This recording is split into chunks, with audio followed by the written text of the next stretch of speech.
Nous prévoyons que les prix du pétrole pourraient atteindre le niveau de près de $60 le baril seulement en 2019. Spencer Welch, IHS Markit.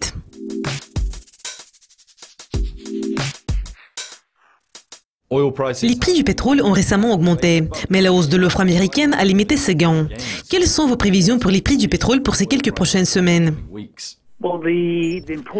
Ce qui est vraiment important, c'est que les reprises observées depuis ces quelques dernières semaines ne reflètent pas l'optimisme sur le marché. Il y a tout simplement plus de traders qui ont pris des positions courtes en prévoyant une baisse des prix, mais qui ont actuellement envie de se couvrir parce qu'ils ne veulent pas rester exposés au risque. Et cela a provoqué un rebond des prix. Mais pour le moment, les fondamentaux n'ont pas changé. Les productions des États-Unis augmentent rapidement et d'autres pays tels que la Libye et le Nigeria ont augmenté leur production. Par conséquent, actuellement, il y a trop de pétrole. Les réservoirs sont pleins. Outre les problèmes liés à l'offre des États-Unis, à votre avis, quels facteurs auront la plus grande influence sur le marché du pétrole? Ce sont le Nigeria et la Libye qui auront probablement la plus grande influence sur le marché du pétrole. Ces deux pays sont membres de l'OPEP, mais ils ont été exclus de l'accord de réduction de la production de pétrole conclu à la fin de 2016 en raison des troubles civils. Et la production de ces deux pays reste toujours au-dessous des niveaux historiques.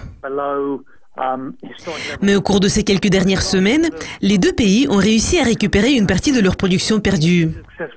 Il y a un peu plus de stabilité dans ces pays. Et par conséquent, il y a plus de pétrole sur le marché. Et c'est ce qui a entraîné une baisse des prix du pétrole au cours de ces quelques dernières semaines. Ces deux pays ont vraiment une forte influence sur le marché du pétrole. Si nous jetons un coup d'œil au passé historique récent, il y a eu des reprises. Et puis, les gains ont été rapidement annulés en raison des troubles civils. Donc, pour le moment, c'est également la perspective la plus probable. Nous ne pensons pas que ces pays puissent maintenir et augmenter leur production.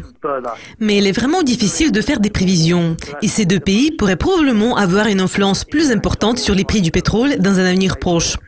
Quelle est votre évaluation actuelle du marché? Y a-t-il des raisons pour être optimiste dans l'année à venir? Malheureusement, non. Cependant, cela dépend de qui vous êtes. Si vous êtes consommateur de pétrole, il y a probablement des raisons pour se réjouir car les prix ont chuté et restent à un niveau bas. Et si vous êtes producteur de pétrole, il n'y a pas de raison pour être optimiste pour le moment. Comme je l'ai déjà dit, nous observons actuellement un équilibre entre l'offre et la demande sur le marché. Mais la demande mondiale de pétrole augmente assez rapidement.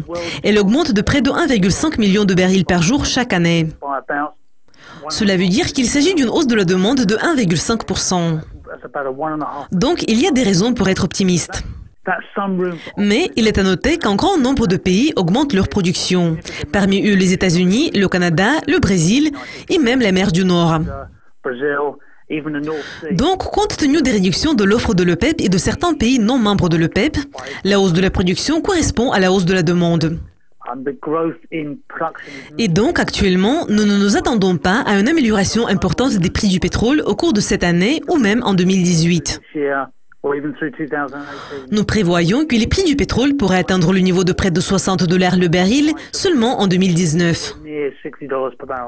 Spencer, merci de vos commentaires. Je m'appelle Jake Everett.